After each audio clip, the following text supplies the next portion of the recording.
শুরুতেই ইমাম ইবনু তাইমিয়া রাহিমাহুল্লাহর একটি প্রখ্যাত উক্তি দিয়ে শুরু করছি।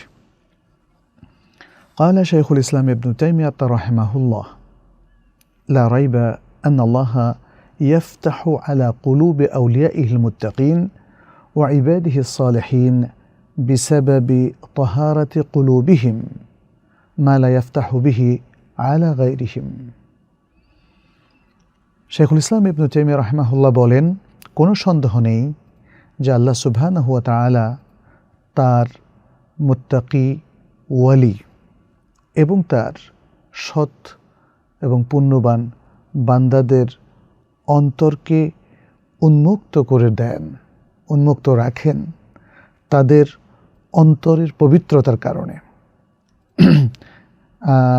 যা তিনি অন্যদের জন্য উন্মুক্ত রাখেন না।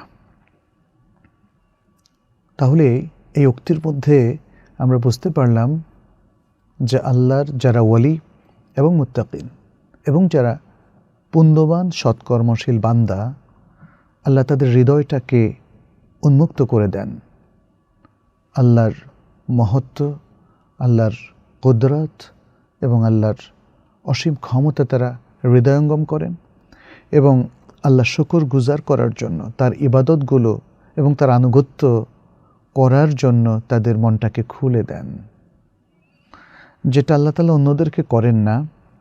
যারা মুত্তাকি হতে পারেনি, আল্লাহর ওয়ালি হতে পারেনি এবং যারা সৎকর্মশীলও হতে পারেনি, তাদের অনেক কনফিউশন, অনেক প্রশ্ন কোরআন নিয়ে, হাদিস নিয়ে।